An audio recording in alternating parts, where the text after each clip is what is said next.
Are you in the middle class and thinking about a new place to live? Maybe you spend half your workday searching for things like affordable middle class cities or where can the average American afford real estate? If you do, this video is for you. We're looking at 10 cities in the United States that have priced out the middle class. These are American cities that have evolved into places for the wealthy and the homeless. Nothing in between. If you've ever watched Soylent Green, the 1970s sci-fi flick, these cities are heading that direction. Let's take a look.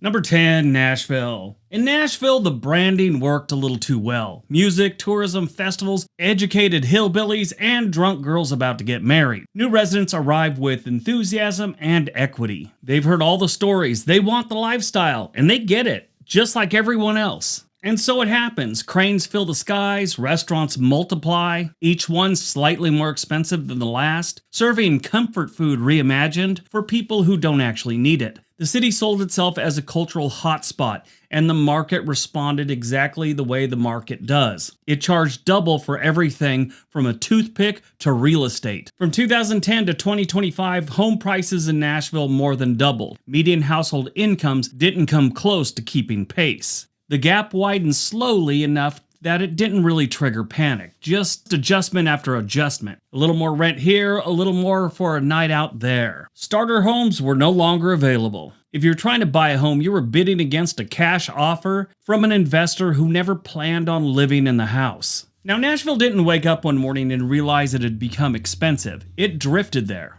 Locals adapted year by year until it stopped working. People realized they were paying big city housing costs while still earning southern paychecks, with none of the wage gravity that usually comes with higher prices. The city officials kept celebrating growth, but for a lot of the middle class, growth just meant paying more to stay in a place they had always lived. Nashville city officials call it momentum. The middle class call it a long commute from Murfreesboro. In 2016, the average home value was about $254,000 in Nashville. In 2026, it's $428,000, and that's just the average home value. And it went up 41.8%. Wages, on the other hand, that same time, have only gone up 35.6%.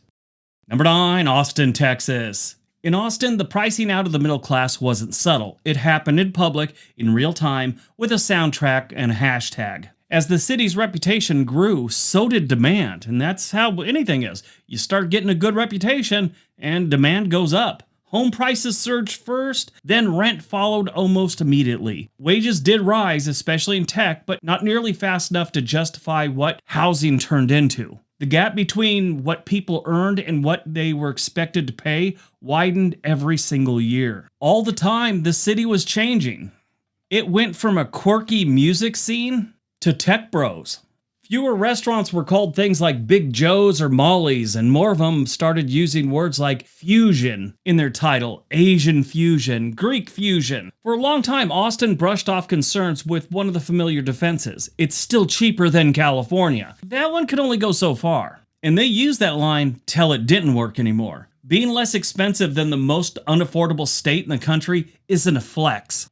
It's an early warning that same forces are taking hold. What makes Austin's story sting is the middle class didn't disappear because the city collapsed or lost jobs. It disappeared because the city succeeded in a very specific way. Growth became the brand, and anything that didn't fit that image got squeezed out. Longtime residents didn't leave in protest. They left after they realized that they were paying premium prices for a version of Austin that no longer included them. The city kept the music, the slogans, and the skyline. It just quietly changed who they actually were. The average home value in 2016 was $345,000. In 2026, it's $489,000. That's about a 42% jump. Now, wages here are a little more extreme, I guess you could say, if you're not in tech. Wages only increased by 24% if you don't work in tech. If you work in tech, it went up 36%. Number 8, San Diego. In San Diego, beauty is a sales pitch and the justification. Perfect weather, coastline, neighborhoods that photograph well from every angle. Prices didn't rise because the city reinvented itself. They rose because people wanted to be there, and the housing supply never made room for everyone who did. The scarcity became permanent, and the market did the rest without asking permission. What separates San Diego from other expensive cities is how thoroughly it squeezes reaching up into the income ladder.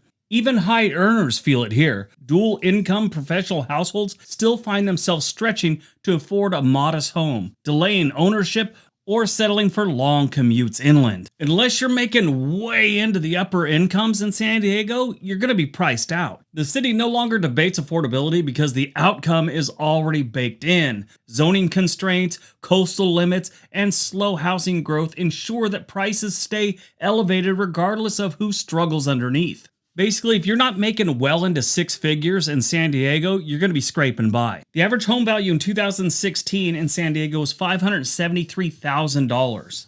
Currently, in February of 2026, it is $972,000. That's a 69.7% increase. During that same time, wages have only gone up 35%. Obviously, other things have gone up too. It's not just real estate, but that kind of gets the point across. That's why we're using that instead of other numbers. Number 7, Seattle, Washington. The Emerald City, where hopes and dreams meet soggy socks and caffeinated drinks. In Seattle, growth was treated like a victory lap. High-paying tech jobs poured in, office towers rose, and the city celebrated its transformation into an innovation hub. Of course, it had to get rid of half their hippies, but eventually they got there. What really didn't keep pace was the housing. New jobs arrived far faster than new places for people to live, and the imbalance showed up exactly where you'd expect it to. Price surge. Competition intensified, and scarcity became normal. For a while, tech wages hid the damage. Averages looked healthy on paper, and the city pointed to the rising median income as proof that everything was working swimmingly. But it was all a lie. Rent climbed immediately, home prices exploded, everyone not tied into tech economy felt the squeeze first and the hardest. Teachers, service workers, city employees, and small business owners found themselves priced out of the neighborhoods they kept running for years. What makes Seattle's story so sad is how quietly the middle class vanished. There were no mass protests or dramatic exits. People adjusted, they downsized, they commuted further, and eventually they just frickin' left. The city framed it as innovation and progress, a natural side effect of success. But for those pushed out by rising rents and unattainable home prices, it didn't feel like innovation at all. It felt like they were being removed by a spreadsheet, replaced not by people but by numbers that penciled out better for someone else. In 2016, the average home value in Seattle was $631,000. In 2026, it's $832,000. That's about a 32% increase. Now, wages at that time, 20.6%. Number 6, Portland, Oregon.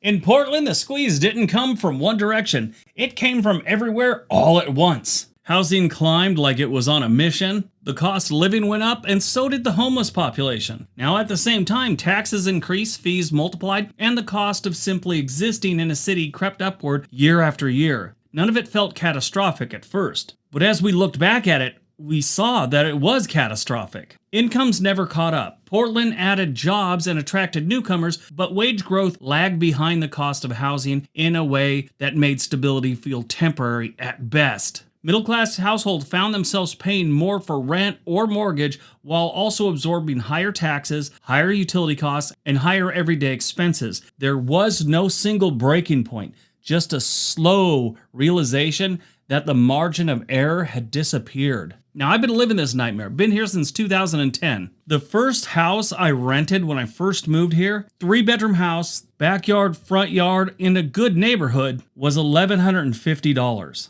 That house right now is $3,200 a month. On top of that, they have risen our taxes, not just on the city level, on the state level here in Oregon. My understanding is they want to raise them even more. What really sucks is even until it got really bad, Portland was still marketing itself, maybe not by the city, like the officials weren't doing it, but the vibe of Portland was just this new place to live, and it was kind of magical, and it was kind of quirky, and it was fun, which it was all those things. It's just people kept believing that when it wasn't those things anymore. Now it's just fucking weird and dangerous. Now, is it as bad as, cable news make it sound? No, it's not. There are some places you need to avoid, but the entire downtown is not just a war zone. It's not like Syria this week, But there are some spots, and we still have a lot more homeless than we'd like to have. All that being said, it's still crazy expensive. The middle class didn't leave because they stopped loving the city. They left because loving it started to feel financially irresponsible. In 2016, the average home value was $409,000. In 2026, it is $516,000. That's about a 26.3% change.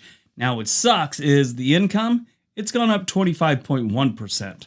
Number 5, Boston, Massachusetts. In Boston, nobody's pretending anymore. The city isn't trying to convince you it's affordable or maybe just a stretch for the middle class. That ship sailed long ago, it hit an iceberg and turned into luxury condos. The numbers here are so high you'd think they're in a reggae band. Price to income ratios aren't even ratios anymore, they're punchlines for some Boston residents. If you make an average salary, buying a home in Boston isn't something you plan for, it's something you laugh at. Homeownership isn't a goal, it's a VIP section, and most regular people don't make that guest list. What makes Boston different is that this outcome wasn't driven by a sudden boom or speculative frenzy. It was slow. Limited land, restrictive zoning, historic preservation, and endless resistance to new housing all combined to keep supply permanently tight. Demand never goes down. It's always climbing unless it's someplace like Detroit in the 1990s and 2000s, or Jackson, Mississippi. There are very few cases where big cities actually lost demand. And if you're not building houses because of restrictions and red tape and all that other stuff, it just creates a bigger problem. A lot of different states are reducing some of the restrictions just to get houses built right now. Besides the red tape, like I said, Boston has the big problem of they've run out of room and they've got a lot of historic things they gotta work around. Boston didn't force out its middle class with shock or chaos. It just quietly closed the door. If you bought decades ago, inherited property, or earned far above the median, the city still works beautifully. For everyone else, it offers a choice between lifelong renting, extreme financial stretching, or leaving. In 2016, the average home value in Boston was $588,000. In 2026, it is $764,000. That's up about 30%. In that same time, wages have only grown 24.1%. Number 4, Miami. In Miami, the housing market stopped responding to local reality a long time ago. Global money poured in from everywhere at once. Foreign investors, second home buyers, hedge fund people, crypto winners, and other people looking for financial safe deposit boxes with palm trees all competed for the same limited supply. Prices didn't rise because Miami suddenly got higher paying jobs. It rose because Miami became a place to store wealth, not earn it. Most of the cities on this list have something to do with tech. Tech money came in and everything blew up. This is a situation where the money was made elsewhere and brought into Miami. And that is the fastest way to squeeze out middle class. Miami's wage base is still largely tourism, hospitality, healthcare, logistics, and service work. Those incomes move slowly, if at all. Housing didn't wait. Rent jumped, housing prices surged. The gap between what people earned and what they paid to have a roof over their head widened so fast that many middle-class households never had time to adjust. One lease renewal was manageable, the next wasn't. And of course, we've talked about extensively, and if you watch the news, the insurance chaos in Florida was just another nail in the coffin for the middle class. The city still markets itself on international appeal, a global destination, and world-class lifestyle. All that might be true, but for the middle class, they live the experience differently. It's a city where prices reflect global money and paychecks reflect local work. When those two systems collide, it's not pretty. In 2016, the average home value in Miami was $320,000. In January of 2026, it was $572,000. That's about a 78.7% increase. At that same time, wages only went up 41%. Number 3, Los Angeles. In Los Angeles, the middle class didn't disappear recently. It faded out slowly enough that people stopped noticing. Housing became expensive decades ago. The rent followed. The commute times exploded as people kept moving further out to make numbers work. Each step felt temporary. Together, they rewrote what normal life was. And that's what makes Los Angeles' situation so unique. It's how completely normalized it's become over the last 2 decades. Paying more than half your income for housing is common in Los Angeles. Spending 2 hours in a daily commute is not abnormal. Families squeeze into smaller spaces, delay kids, delay ownership, delay stability, all while being told it's just the price of living somewhere desirable. I grew up in Los Angeles and we always say you gotta pay to stay. I'm sure other places say that these days, but I'd heard that since I was a kid. Los Angeles has a lot of great suburbs, and that's where most of the money is these days. The downtown area isn't really someplace most people want to stay, but that's also where a lot of the jobs are. And that's where that commute comes in. You go down the 110 freeway at 7, 8, 9, 10 in the morning, you could get out and jog there faster than your car's probably going to move. Today, Los Angeles still functions, but not as a middle-class city. It runs on a split system, very high earners near job centers, and everyone else orbiting further and further away. That mostly happens on the west side. So there's two downtowns, I would say, Los Angeles. There's the main downtown, which is traditionally the downtown. Then you have the west side. The west side is where you will find Beverly Hills and studio heads and entertainment lawyers and agents, that type of thing. That's where all the money really is. It's also where the real estate prices are insane. But here's their numbers. In 2016, the average home value in Los Angeles was $563,000. In January of 2026, that is $923,000. That's about a 64% increase. During that time, wages only went up 36.1%. All right, before we get to number 1 and 2, if you enjoyed this video, give it a thumbs up, give it a like, maybe subscribe. Also, do you live in any of these cities? Let me know what your experience is like. All right, on to the last 2.